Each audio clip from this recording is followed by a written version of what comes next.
আসসালামু আলাইকুম ওয়া রাহমাতুল্লাহি ওয়া বারাকাতুহু।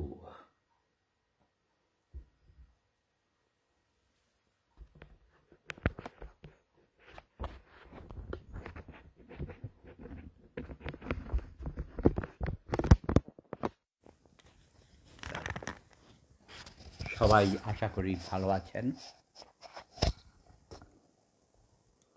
সুন্দরভাবে রমাদান মাস চলে যাচ্ছে।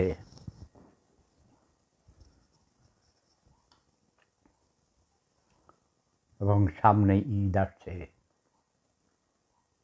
ঈদের খুশিতে সবাই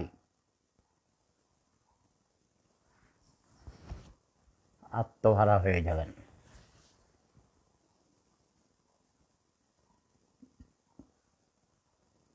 মালেক আফসারিকে নিয়ে কিছু বলেন দাদা? কাউকে নিয়ে কিছু বলার জন্য আমি আসি নাই। ওকে, নো টেক্সট। নাবিল, তুমি বেশি বিরক্ত করো, ঠিক আছে? আলতু ফালতু লোক নিয়ে কথা বলি না আমি। সকাল যাত্রা করে না ঢুকতেই মুড অফ করে দিয়েছ, তোমাকে বের করে দিব। একদম চুপ, নো টেক্সট।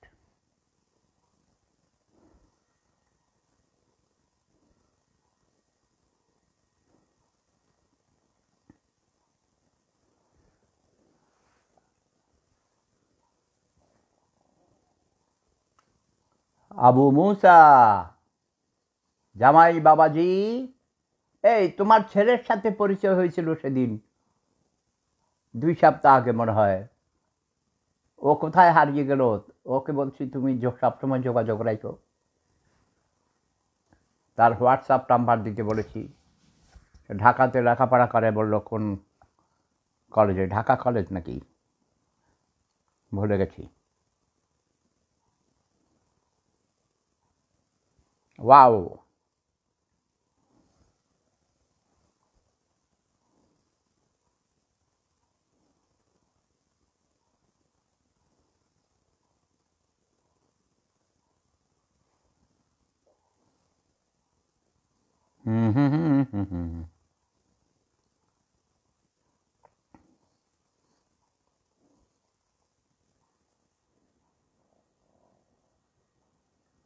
রফিকুল চৌধুরী রিজওয়ান, গতকাল আপনাকে বলার ধর্ষক ইব্রাহিম ও রাসেল গ্রেপ্তার হয়েছে। অবশ্যই হবে, সব ধর্ষকরাই গ্রেপ্তার হবে। তোমরা তো বেশি অধৈর্য হইয়া যাও। বাঙালিদের ধৈর্যের অভাব। একটু অস্থির, এত অস্থির হওয়ার দরকার নেই। কারণ যে অবস্থা, সমাজ ব্যবস্থা, পলিটিক্যাল লিডার্স আর মোস্টলি করাপ্টেড, আমলারা করাপ্টেড, সর্বস্তরে দুর্নীতি। তুমি যদি ফেরেশতারে আইনে যদি বসাইয়া দাও বাংলাদেশে, তাও কন্ট্রোল করতে পারবে না। কথা বোঝো নাই? আমি তো অনেক বছর বাংলাদেশে বিভিন্ন লেভেলে কাজ করে এসেছি রে ভাই, গবেষণা করেছি, জাতিসংঘের উপদেষ্টা ছিলাম, এখনও অনেক বড় বড় পজিশনে বিভিন্ন গুরুত্বপূর্ণ দায়িত্ব পালন করতে হয়। আমাদের শত্রু আমরা নিজেরাই। ওই যে বড় ইন্ডিয়া আমাদের শত্রু, পাকিস্তান আমাদের শত্রু, আমেরিকা শত্রু, চীন শত্রু, এই শত্রু সেই শত্রু, নও, সম্পূর্ণ ভুয়া, মিথ্যা কথা। আমরা বাঙালিরা, আমরা নিজেরাই আমাদের শত্রু।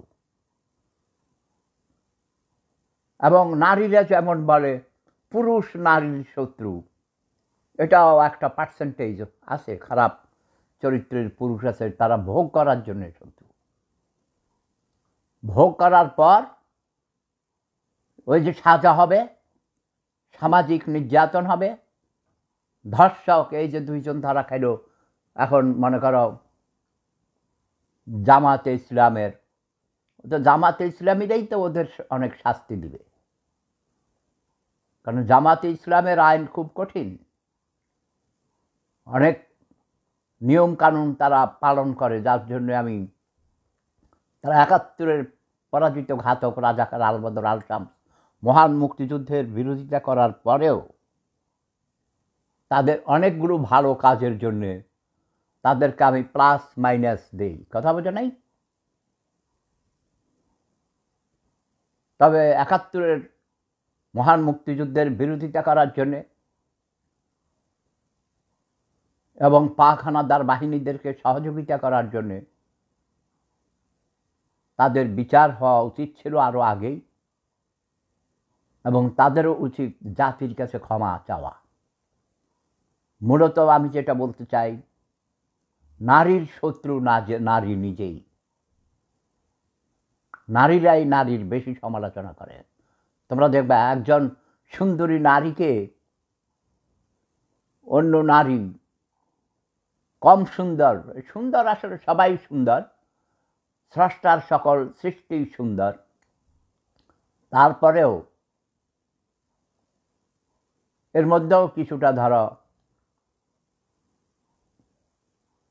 পরিমণি, যেমন আমার সাথে তাকে জড়িয়ে কত কিছু ঘটনা ঘটাইছো তোমরা।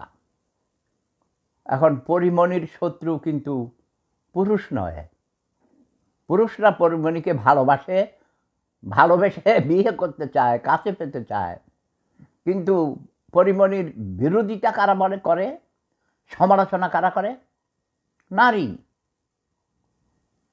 অবশ্যই পরিমণি অনেক সুন্দর, লাস্যময়ী নারী, কিন্তু অনেক ওজন বেড়ে গেছে, তাই আমি তাকে বলেছি তার ওজন কমাইতে হবে, ঠিক বলি নেই?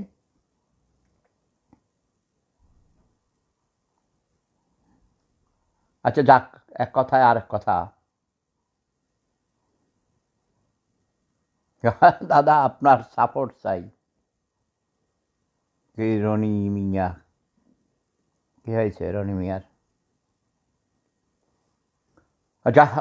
দেখি না, জাপান থেকে মেসেজ, ফ্রান্স থেকে, আরও কত জায়গা থেকে।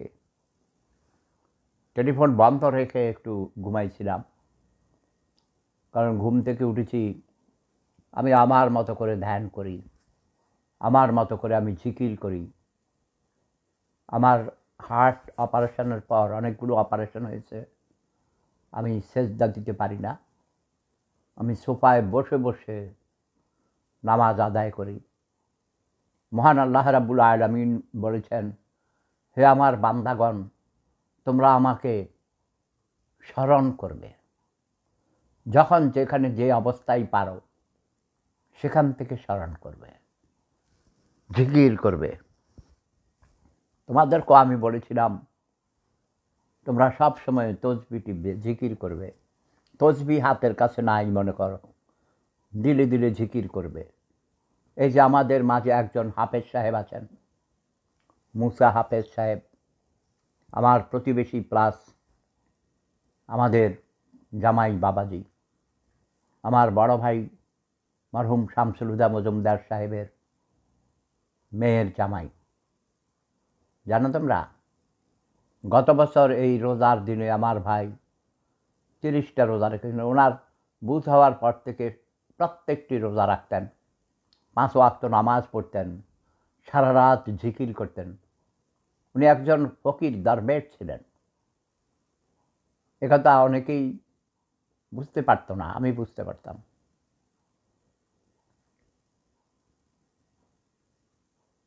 নাবিল, তোমাকে বলেছি তুমি টেক্সট লিখবে না, একদম তুমি চুপ।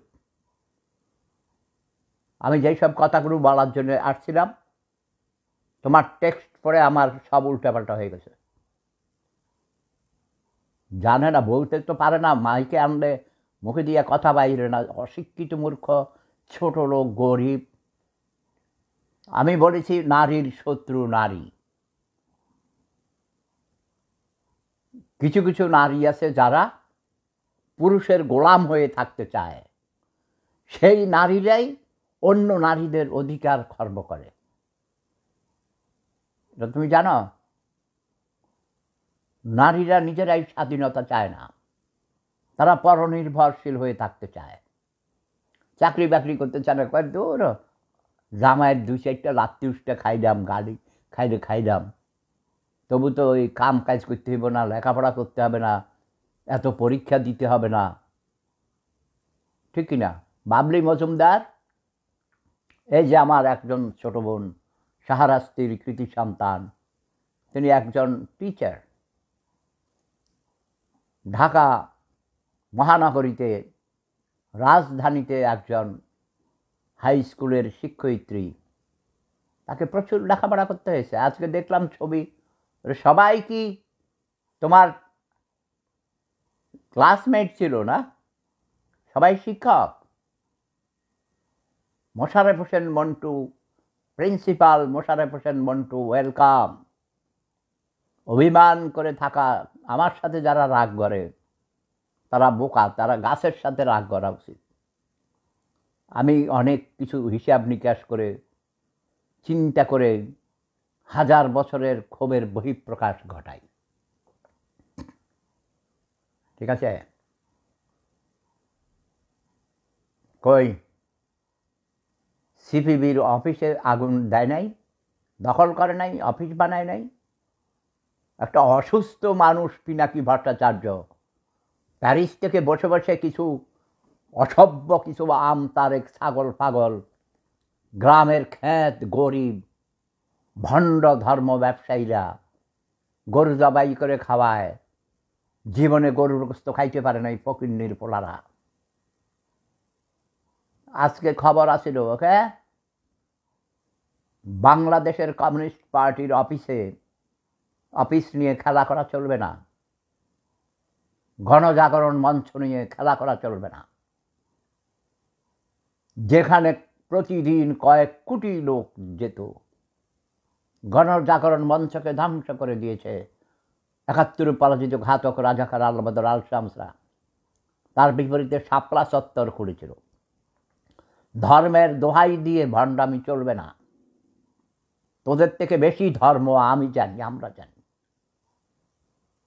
তোরা জানোস না, তোরা লেখাপড়া করিস নাই, অর্ধশিক্ষিত মূর্খ ধর্ম নিয়ে ব্যবসা করিস, মিলাদ পড়ে মানুষের কাছ থেকে টাকা নেস, তাবিজ বিক্রি করস, ফু দেস, পানি ফড়া দিয়ে টাকা নেস।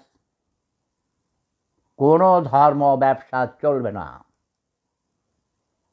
মাদ্রাসাগুলোতে আধুনিক শিক্ষা ব্যবস্থা চালু করতে হবে। কিছু কিছু বোকা বেকুব আছে বলে মাদ্রাসা বন্ধ করে দাও, দূর বেকুবেরা। কেউ বলে মসজিদ বন্ধ করে দাও, নো। মাদ্রাসা মসজিদে যারা যায় তাদেরকে মোটিভেশন দাও, ধর্ম পালনের সাথে সাথে তাদেরকে কর্মশিক্ষা দাও, সকর্ম শিক্ষা, সকর্ম। শুধু আমি বসে বসে মিলাদ পড়লাম আর দোয়া করলাম, হে আল্লাহ আমারে খাওয়া দাও, হে আল্লাহ। হ্যাঁ, হুজুরদেরকে আনলাম, বোকা মানুষেরা খানা দেয়। ওই সব ভণ্ডদের, ধর্ম ব্যবসায়ীদের কোনো টাকা পয়সা কেউ দিবে না। তারা রোজগার করবে নিজেরা, নিজেদের খাদ্য নিজেরা সংগ্রহ করবে। রাজনীতিবিদদেরকে কেউ চাঁদা দিবে না।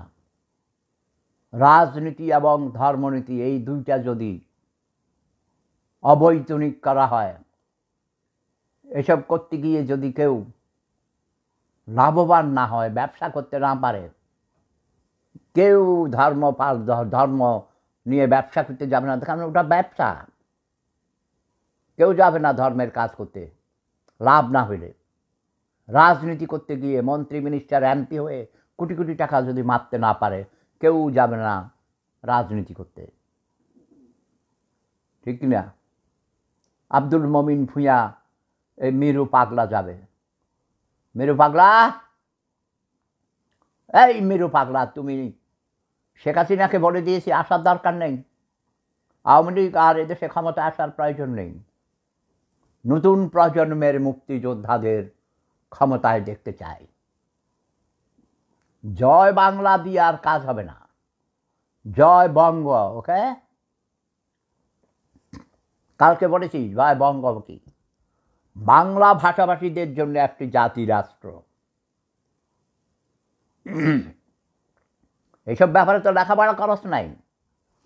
অশিক্ষিত মূর্খ ছোট লোক গরিবেরা, যাই হোক, আমার ওই সোফায় সেগুলো আছে।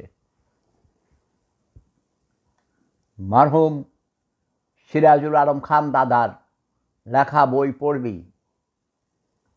লেখাপড়া করে তো রাজনীতি করস না। জয় বাংলা জয় বাংলা, ওই নেতা জিন্দাবাদ, করিমুদ্দিন জিন্দাবাদ, এসব করে করে তো জীবন কাটাইয়ে দিছস। দালালি কইরা বিরিয়ানির প্যাকেট খাইছস, গুলিও খাইছস মাথায়, তাই না? কথা বোঝা গেছে? একজন আইসে, দাদা একটি উপন্যাস লেখেন।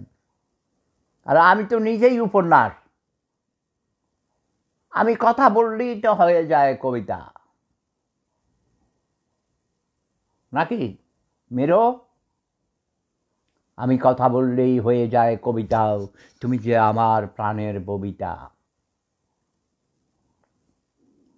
মেরু ভূঁইয়া, ওইসব ভূঁইয়াগিরি চলবে না,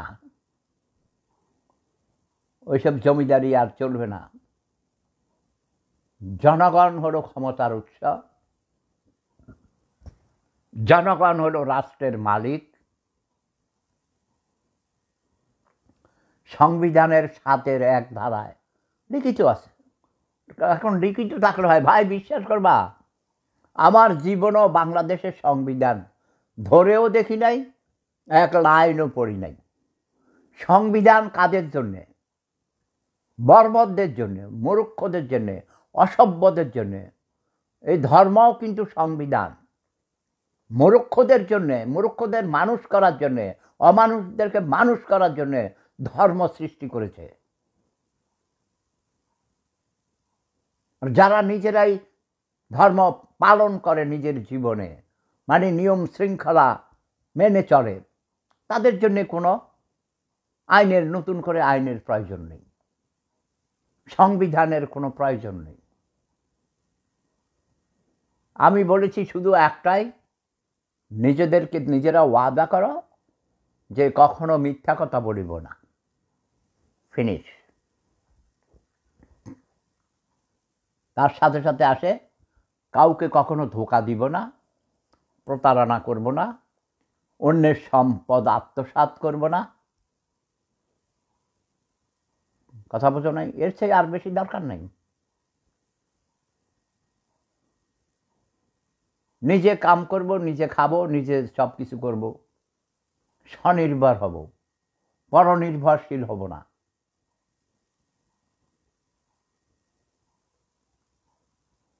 আর যেটা আমি বলেছি, 1000 বার বলেছি, অপরাধ কেন হয়, অপরাধী কেন হয়, কেন এই শিশু ধর্ষণ করে, রোজার দিনে আরও এটা সংখ্যা বেড়ে যায় কেন? রোজার দিনে না শয়তানরে শিকড় দিয়ে বেঁধে রাখে হাতে পায়ে, কোথায় 7 আসমানে, কোথায় জানি। তাহলে এই পৃথিবীতে এখন কেন এত ধর্ষণ, খুন, চুরি, ডাকাতি, রাহাজানি কেন বলা?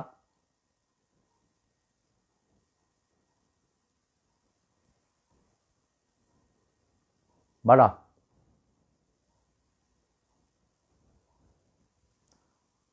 এগুলো কেন হচ্ছে?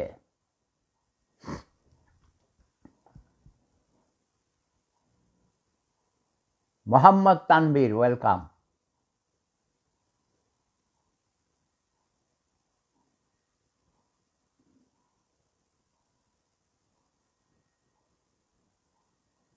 ও মাই গড, রফিক মোহাম্মদ কি লিখেছেন দাদা? When Sefuda having speech, the whole crowd got sudden silent. Even the buried dead body got to wake up after listening Sehuda's space. Yes, I claim that. I do claim that. ছোটকালে যখন আমি 7-8 পড়তাম, বিতর্ক প্রতিযোগিতায় আমি সবসময় first হয়েছি। আমার জ্বালাময়ী ভাষণ শুনলে মরা মানুষ কবর থেকে এই যে ভাঙা লাঠি মাটি বাঁশ লইয়া উঠতে গেছে বিপ্লব করার জন্য, ঠিক কিনা? আমি ঘুম ভাঙানিয়া পাখি, আমি এসেছি তোমাদের সবার ঘুম ভাঙাতে, রঙিন আলোয় ভুবন রাঙাতে। উঠো উঠো, জেগে উঠো সবাই, আমি ঘুম ভাঙানিয়া পাখি। গ্যাস, ভালোবাসাই শক্তি, এটাকে আমরা বলতে পারি। ভালোবাসা তো বড় শব্দ হয়ে গেল, প্রেমেই শক্তি। প্রেম মানে লাভ। সুন্দর হলো না?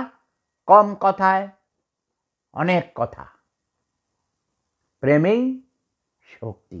এই প্রেম মানে কি? স্রষ্টার সাথে সৃষ্টির প্রেম, স্রষ্টার সকল সৃষ্টির প্রতি প্রেম। জীবে দয়া করেছে যে জন, সে সেবিছে ঈশ্বর। ইয়াস, জীবে মানে প্রাণীতে, যেসব স্রষ্টার সকল সৃষ্টিকে যে ভালোবাসে সে ঈশ্বরকে ভালোবাসে।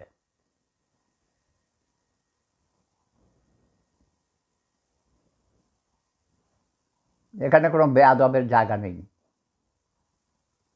ঠিক বলি নাই?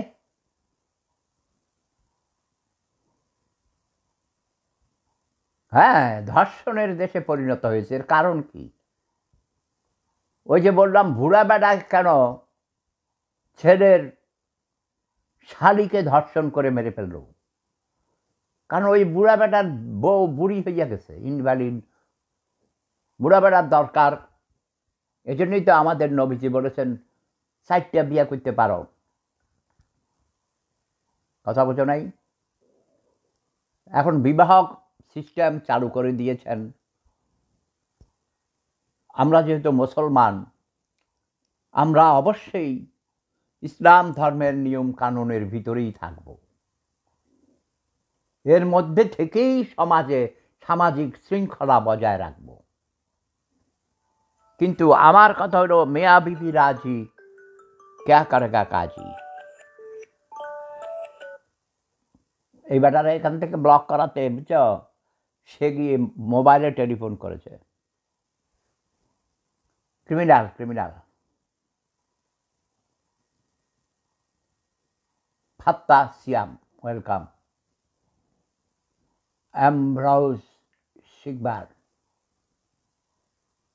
তো আমি কি ফর্মুলা দিয়েছি? সব সমস্যার সমাধান আছে না। একজন সমাজ বিজ্ঞানী হিসেবে, একজন মনোবিজ্ঞানী হিসেবে, একজন দার্শনিক হিসেবে আমি মনে করি BBC,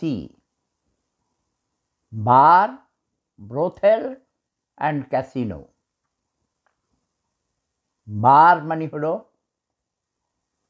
পানশালা, মানে মদের দোকান। ব্রোথেল হলো পতিতালয়।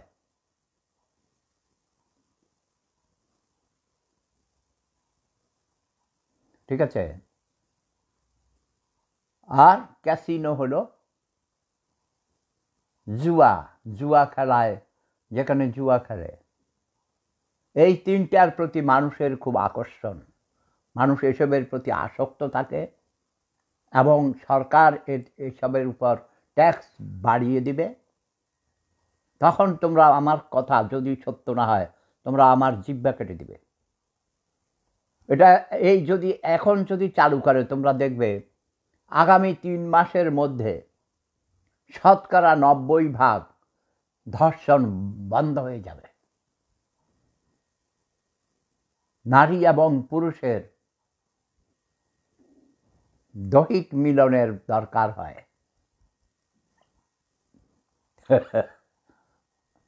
ঠিক না? ওই যে নাবিল আইসা আবার আসছে। চেঞ্জ করে করে আসে। নাবেল,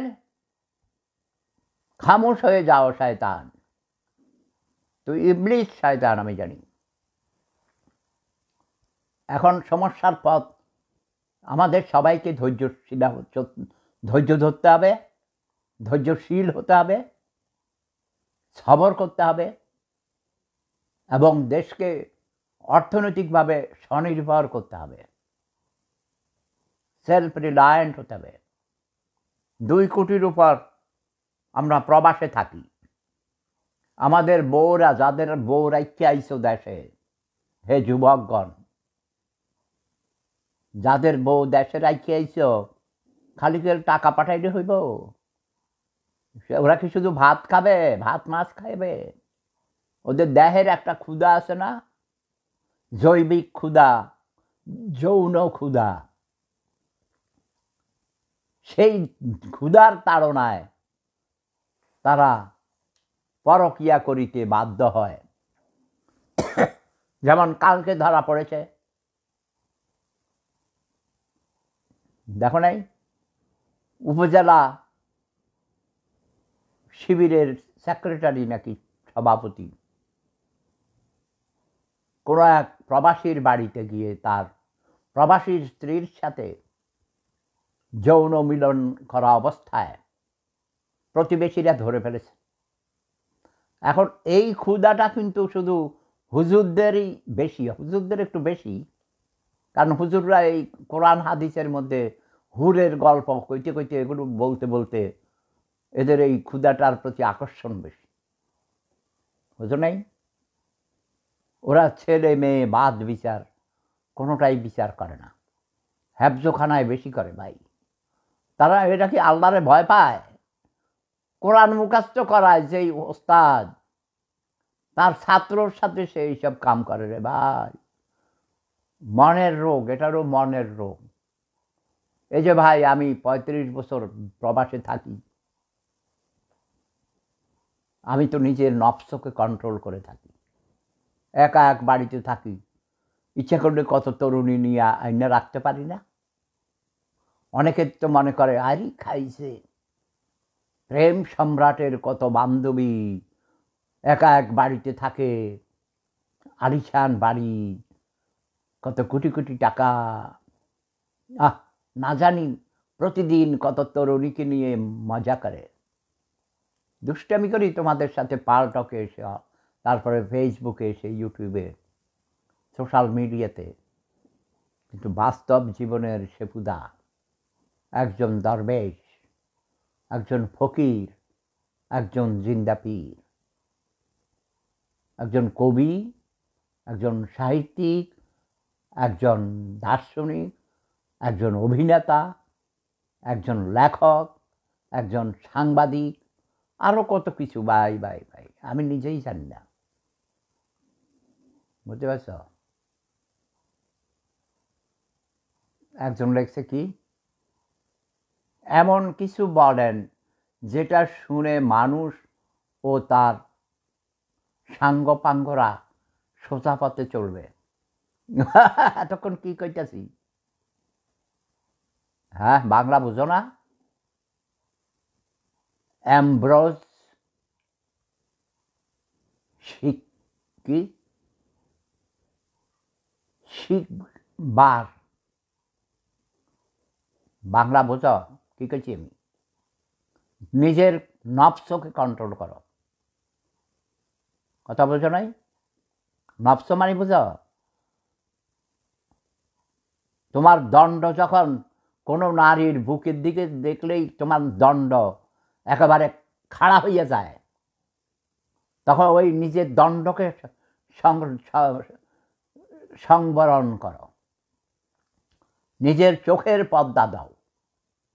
অন্যের মেয়েকে ওড়না পরতে বলো কেন? মেয়ের অপরাধ কি? বাংলা বোঝা গেছে? আর যারা এমন করবে, নিজেকে কন্ট্রোল করতে পারবে না, এই কোন কুকুরের বাচ্চা আবার দিছে, টেলিফোন করতেছে, সে তার শাস্তি হলো তার দণ্ড কেটে ফেলতে হবে। ইয়েস, দণ্ড কেটে ফেলতে হবে। ইয়েস, কাম ফিলিং, শাস্তি, কঠিন শাস্তির ব্যবস্থা করতে হবে। আরব দেশে কল্লা কেটে ফেলে এইসব কাজে জিনার জন্য, কিন্তু তা কি বন্ধ হয়েছে? বন্ধ হবে না, কারণ এটা বন্ধ হওয়ার মতো নয়। কিছুক্ষণ পরেই দণ্ড, মানে যাক আর বেশি বলবো না, মন মেজাজ খারাপ করতে চাই না, কিন্তু কিছু কুত্তার বাচ্চারা আসে আজে বাজে বিরক্ত করতেছে, দেখো টেলিফোন করেন, বিরক্ত করে। নিষ্প্রয়োজনীয় টেক্সট লিখবে না, ওকে? তাইলে কিন্তু খবর আছে। আমি কি বলছি বোঝার চেষ্টা করো, আর না নিজের আইসা বলো।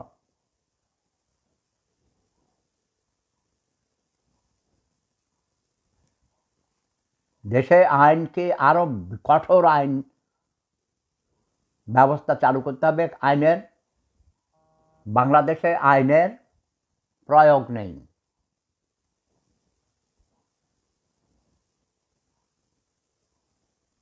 আইন আছে, কিন্তু আরো কঠোর আইন করতে হবে, আইনের প্রয়োগ করতে হবে। আসিয়াকে যারা ধর্ষণ করেছে তারা স্বীকার করেছে, সময় নষ্ট না করে, কোর্টে দৌড়াদৌড়ি না করে ওদের নুনুর গোড়া কেটে দিতে হবে। এখন থেকে এই আইন করতে হবে, ধর্ষণ করলে নুনুর গোড়া কেটে দিতে হবে। আর এইসব লোকদের জন্যে বার, ব্রোথেল এবং ক্যাসিনো এগুলোকে বৈধ করে দিতে হবে। আছে বাংলাদেশে এখনো আছে, সরকারি লাইসেন্স প্রাপ্ত পতিতালয় আছে। এই পতিতালয়ের সংখ্যা বাড়িয়ে দিতে হবে। ইয়াস, মানুষ নিজেরা কাম করব, আর শুধু যার যার যার যখন দরকার তখন গিয়ে এই কাম করে আইব। ভাই এখানে তো আছে একেবারে অনেক পাড়ায় পাড়ায়। কই এই 35 বছরে তো আমার জীবনেও কোনো দিন যাই নাই। আমি তো নিজেকে কন্ট্রোল করি, নফসকে কন্ট্রোল করতে হবে। লোভ থাকবে না, সম্পদের লোভ, নারীর লোভ, অন্যের নারীর প্রতি আকর্ষণ, জোরপূর্বক নারীকে ধর্ষণ, এসব ব্যাপারে এমনি আমার লোভ আছে। ধন সম্পদ, টাকা পয়সা, সোনা দানা, হীরা জহরতের প্রতি আমার কোনো লোভ নাই, গাড়ি বাড়ি কোনো লোভ নাই। শুধু একটাই লোভ, সেটা হলো কচি কচি সুন্দরী তরুণী, ওকে? কিন্তু জোরপূর্বক নয়।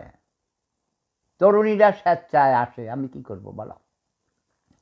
বলে আমি তোমাকে ভালোবাসি, আমিও বলি আমিও তোমাকে ভালোবাসি। নারীর ভালোবাসা শুধু নারীর নয়, সবার ভালোবাসাই সবার জন্য প্রয়োজন। মানুষ সামাজিক প্রাণী, সমাজবদ্ধ জীব, মিলেমিশে সবাই থাকে, তাই না? সেটা ভালো। তবে আমি একা থাকতে ভালোবাসি। আমার ধ্যান করতে সুবিধা, জিকির করতে সুবিধা, নিজের অনেক কাজ আছে সেগুলো একাকী করতে অনেক আনডিস্টার্ব, সে কাজগুলো করতে সুবিধা হয়। আর আমি একা নই, আমার নিজস্ব ভুবন আছে, আমার কবিতার জগৎ আছে, অভিনয়ের জগৎ আছে, সমাজ সেবার জগৎ আছে, তাই না? রাজনীতির জগৎ আছে, বিশ্ব রাজনীতি নিয়ে গবেষণা করি। এই ভিয়েনাতে বসে বসে সারা পৃথিবীর রাজনীতি কন্ট্রোল করি। বাংলাদেশের রাজনীতির চাবিকাঠি কার হাতে? সেফুদার হাতে, ওকে? সারা বিশ্ব রাজনীতি কে কন্ট্রোল করে? সেফুদা কন্ট্রোল করে। মহান আল্লাহ রাব্বুল আলামিন আমাকে সেই তৌফিক দান করেছেন। যাক, অনেক কথা হলো, রোজার দিন এত কথার দরকার নেই। তওবা করুন। জীবনে অনেক গুনাহ করেছ, আল্লাহর কাছে মাপ চাও, মহান আল্লাহ রাব্বুল আলামিন মাফ করে দেবেন। নিজে সুন্দর করে বাঁচুন, অন্যদের বাঁচতে সাহায্য করুন, বিরক্ত করবেন না, ডিস্টার্ব করবেন না, নিষ্প্রয়োজনীয় কথা বলে অন্যকে বিরক্ত করবেন না। আর দয়া করে আমি যখন কথা বলি আমাকে বিরক্ত করবেন না। যারা বিরক্ত করবে তাদের লাত্তি মেরে বের করে দেব। দিয়েছি না আজকে, কয়েকটারে লাত্তি মেরে বের করে দিয়েছি। যেমন কুকুর তেমন মুগুর। ওয়াখির দাওয়ানা ওয়ানিল হামদুলিল্লাহি রাব্বিল আলামিন। হে মহান আল্লাহ রাব্বুল আলামিন, তুমি আমাদেরকে এইসব শয়তানদের হাত থেকে রক্ষা করো মাওলা। আমাদের নারী শিশুদের তুমি রক্ষা করো। আমাদের মা বোনদের ইজ্জত তোমার হাতে মাওলা। আমাদের জানমালের হেফাজত করো। নারী পুরুষ নির্বিশেষে সবাইকে ধৈর্য ধারণ করার তৌফিক দান করো মাওলা। আমাদের নফসকে যেন আমরা কন্ট্রোল করতে পারি, লোভ সংবরণ করতে পারি। অন্যের নারীর প্রতি যেন আমাদের লোভ না হয় মাওলা। অন্যের সম্পদের জন্য যেন আমাদের লোভ না হয় মাওলা। আমাদের সেই ক্ষমতা দান করুন। এই রমজানের দিনে তুমি আমাদেরকে ক্ষমতা দান করো মাওলা। সারা জীবনের গুনাহ মাফ করে দাও। ভবিষ্যতে যেন আমরা আর কখনো গুনাহ না করি, সেই তৌফিক দান করো মাওলা। নিজেদের ধৈর্য শক্তি বাড়িয়ে দাও। হে মাওলা, তুমি সব কিছু জানো, তোমার বান্দার অন্তরের খবর জানো। আমাদের সুস্থ রাখিও মাওলা। আমাদের মানুষের মন মানসিকতা সুস্থ করে দাও। আমাদের রাষ্ট্র ব্যবস্থাকে সুন্দর করে সাজিয়ে দেওয়ার জন্যে যারা ক্ষমতায় আছে তাদেরকে তৌফিক দান করো মাওলা। হে মাওলা, বাংলাদেশ অনেক গরিব দেশ, জনসংখ্যা অনেক বেশি। সম্পদের তুলনায় আমাদের জনসংখ্যা অনেক বেশি। তার মানে মানুষের তুলনায় খাদ্য উৎপাদন ব্যবস্থা তেমন প্রতুল নয়, অপ্রতুল। খাদ্য কম, মানুষ বেশি। মানুষের রিজিকের মালিক তুমি। হে মাওলা, আর রাজ্জাকুন, আল খালেকুন, আল মালেকুন, তুমি সকল শক্তির উৎস মাওলা। তুমি আমাদের রক্ষা করো।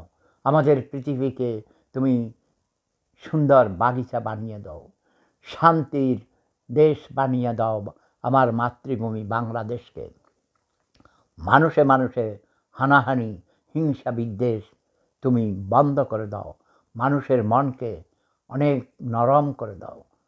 এই পৃথিবীকে শান্তিময় করে দাও মাওলা। আমিন, আমিন, সুম্মা আমিন।